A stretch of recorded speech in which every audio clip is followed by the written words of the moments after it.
What's up, everyone? It's Shaf, aka That Mill Guy, coming at you with my very next sideboarding guide.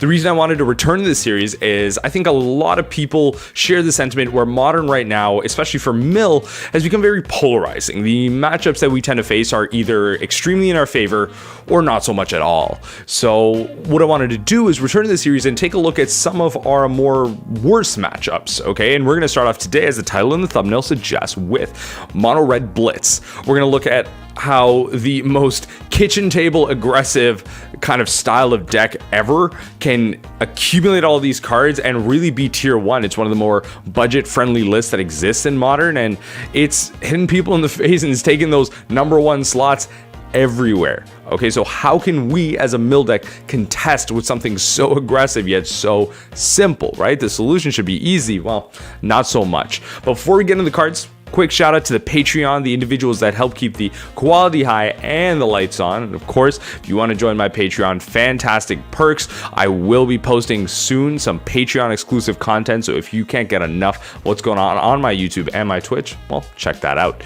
Now, going right into it, we're going to start off with what Mono-Red Blitz is good at, the strengths of the deck. So the deck is very good at taking what kind of Modern Burn wants to do and ramping it up to like 5 million. Whereas Burn wants to play that kind of, turn 4, turn 5 game, has a little bit more leniency, can kind of hold some of its spells back. No, Mono-Red Blitz is literally resolving, 1 to 2 to 3 creatures on the board and then hitting you for face. As many spells as possible, Manamorphoses, Crash Throughs, Lightning Bolts, everything, getting these massive creatures out and swinging all in. It's an all-in linear aggressive strategy. So it can be very scary because you require a lot of answers early and often. But what does that mean? What is the deck bad at? Well, because of what I just mentioned, we can then start to realize that the deck is a little bit more reliant on its creatures than it is with Burn. Whereas Burn has a lot of 3 damage spells, Mono-Red Blitz will play with a lot of spells such as Manamorphose or Crash Through, which innately do not actually do any damage.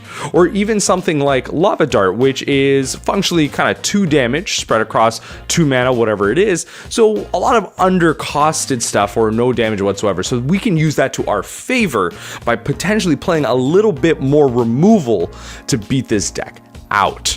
Okay, so let's use that to transition into some of the key cards that the deck has that we specifically have to be wary about. There's obviously a lot of key cards, but what do we have to be wary of? Well, the 2 cards that I want to kind of bring up and bring out to you all is primarily gonna be Lava Dart as the first card, because this is the card that we primarily enable. Okay, it is that value card that we always have to be checking in our head. Now, one thing that we have to remember is the flashback cost. Sometimes people tend to get it mixed up with other keywords. You can only cast a card with flashback once. Okay, sometimes I see people, get a little confused. They're like, oh man, if I get a Lava Dart in the yard, they can hit me for like 5 with it. No.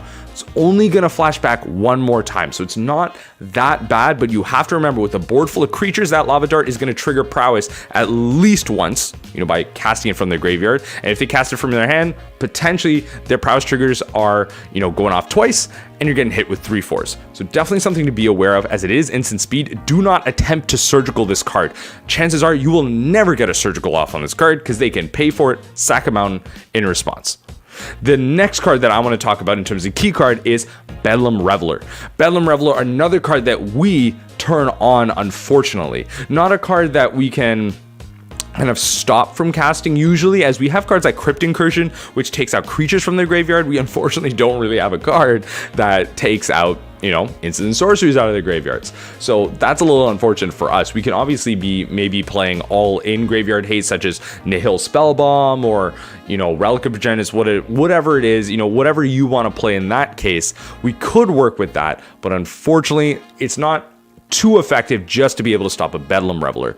So obviously, fueling that, it's going to be a 2-mana 3/4. It's something that definitely playing Drown helps, because Drown to lock, remember that this doesn't exile the graveyard to cast like many other Delve creatures. We're going to be able to kill it. Another fun interaction that I want to make you aware of is when Bedlam Reveler enters the battlefield, its discard and draw is a trigger that will go on the stack. So in response to the trigger, if they have, less than 3 cards in their hand, what you can do is you can echoing truth, the Bedlam Reveler, back to their hand, and then as a trigger resolves, they have to discard the Bedlam Reveler and then draw 3. So, they're still drawing 3 cards, but at least, like I've mentioned before, getting rid of the creatures is going to be big, and at least you've gotten rid of this massive threat that, again, isn't fatal pushable. Well, what are Mono-Red Blitz's win conditions? So, as I've said before, it can be very easily broken down into 2 categories. We can look at the creatures and the burn spells. Okay, so let's primarily look at the creatures, but we'll start with the burn spells because they do matter. Okay, so they will be playing things like, again, Lava Dart, Lightning Bolt, Lava Axe. Those are kind of the big hitting damage spells that you're going to be facing down. And so it's something for you to definitely be aware of, potentially having, cards like Counter Magic, very cheap stuff in your sideboard, but we can talk about that later. So stuff that we have to be aware of that they can cast with mana up. This is a very land light deck, so we want to use its mana very efficiently. You're not going to really be seeing any 2 CMC damage spells unless you're thinking of something like Skullcrack, which they could potentially bring in to stop some of your life gain, but that's more of like a post-board win condition type scenario.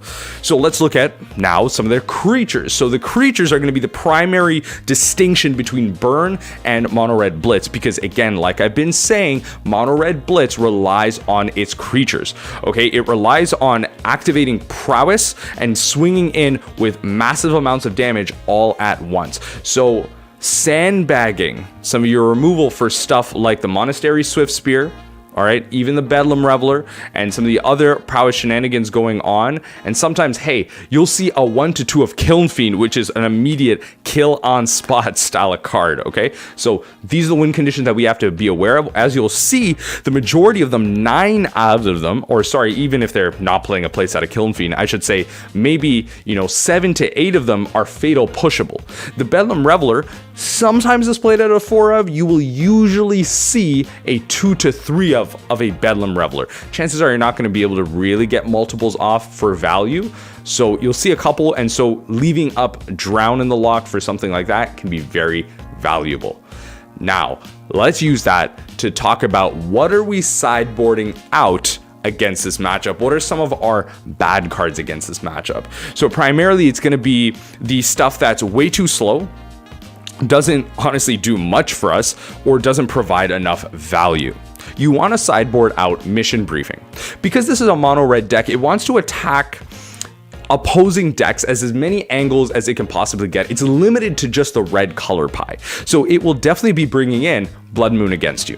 One thing to be wary of, especially when you're playing on MTGO, Blood Moon's relatively a cheaper card online, so you will be seeing it, but maybe at your LGS at a paper event, Blood Moon can be a little bit more expensive to some of the more budget players out there, so maybe you might be seeing stuff like Alpine Moon instead of Blood Moon, so maybe you don't need to board out the Mission Briefing, but chances are, in the competitive events and on MTGO, board out those Mission Briefings to fight that Blood Moon. Chances of you having 2 blue sometimes just not going to happen.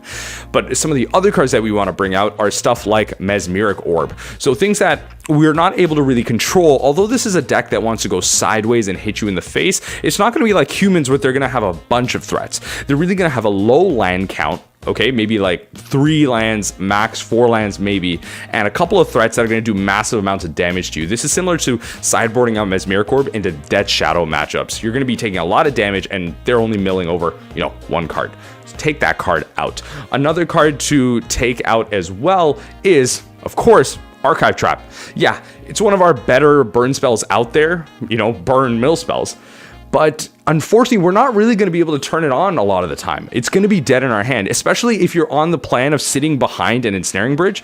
Yeah, well, that Archive Trap is going to be dead in your hand because you're only going to have 3-4 lands, and you're not going to be able to Field of Ruin anything, especially if they have a Blood Moon out. When are you going to get the opportunity to hardcast that Archive Trap? Shave them. If you find that especially they're playing a budget list, they are just going to be playing basic mountains, man. They are not going to be enabling that. Let's talk about what we're boarding into this matchup. How do we board in? We're talking about anything that gains you life at a significant level. Okay, that's the catch there. And anything that is removal. Literally anything that destroys anything, but the life gain has a bit of a caveat, I should say. In terms of removal, this one's a simple bit. Plague Engineers, yes, bring them in. Damnation, Bantu's Last Reckoning, maybe again, remember that they are bringing in Blood Moon against you, and you really only have 2, black sources that are, basics, and that you play 2 black sources that are basics for these Blood Moon scenarios. But if you don't have a lot of ways to deal with it, you feel like they're playing 4 Bedlam Revelers, maybe a higher creature spread, okay, you can bring it in, sure. Fatal Pushes, any form of counter magic is huge. Dispels, Spell Pierces. Spell Pierces are, again, great in this matchup, again, because they're going to have a lower land count than usual. They're going to be sometimes sacking lands to just cast stuff like Lava Dart. So, hey, lower land count, sometimes they can't even pay that too. And it's just a hard counter. Okay, get those spells out of the way. If you're able to even counter some of their burn spells and you let through some cards like Manamorphose or even, the Crash Throughs, well, those aren't dealing damage to you. You can just use your removal spells on the creatures. So tempo's very key here. It's not a critical mass deck in terms of burn spells. It's a kind of quality deck. The next card is a life gain. You bring in stuff like Collective Brutality, Crypt Incursion, maybe even Cling to Dust if you're playing it. But you do not want to be bringing in cards like Dragon's Claw or Profane Memento.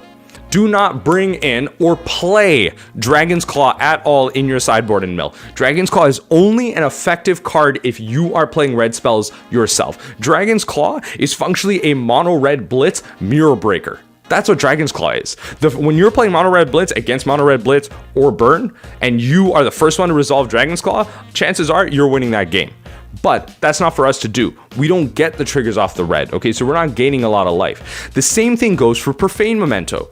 Do not bring in Profane Memento. Profane Memento is really only good on turn 1, maybe turn 2, against tribal strategies. Decks that play around 30 plus creatures in their deck. Let me think here. How much creatures do they actually play? Well, they play 8 prowess creatures, 1 to 2, Kiln Fiends, and maybe 3 to 4 Bedlam Revelers. Does that add up to, even 25? No, those Profane Mementos are doing nothing for you. Do not bring in incidental life gain and replace some of your win conditions with stuff like that. Not good at all. Okay, finally, the last card that you want to be bringing in against this matchup, especially if you're playing it in your sideboard, Jace's Phantasms. Okay, if it's not your primary plan already, Jace's Phantasms is a fantastic way to race your opponent. Okay, a 5/5 flyer, a lot of the times, especially because you're boarding out archive traps, you're not going to be able to win that race with mill, but you're going to be able to race them with these 5/5 flyers because, hey, they're going to be enabling their graveyard, right? Because they want to play Bedlam Revelers and stuff like that, and they're going to be casting spells.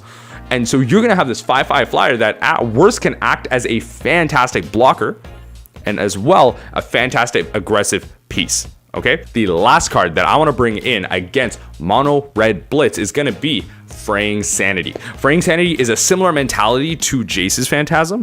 So Fraying Sanity is going to help you set up those massive turns where you go glimpse, and mill them for 40. Okay, so that's another way to race. You play removal spell, cast that Fraying Sanity, you sandbag some mill spells, and then you just go off. Okay, so you essentially act like a combo deck. You essentially take that Mono-Red Blitz mentality where they, get a permanent on the battlefield and then they cast a bunch of spells. Well, hey, we can do that too. Okay, so 2 options where if you don't have the life gain or the counter magic, where you can race your opponent with Jace's Phantasm and Fraying Sanity. Finally, that's going to be it. That's going to be my sideboarding guide for Mono-Red Blitz. What are some of the cards that I missed? What are some of the cards and or strategies that you use when you're playing against Mono-Red Blitz? Let me know in the comment section down below, okay? And remember that even against some of our worst matchups, that the impossible is possible. And as we ponder that thought, please join me next time as we take a glimpse into the unthinkable.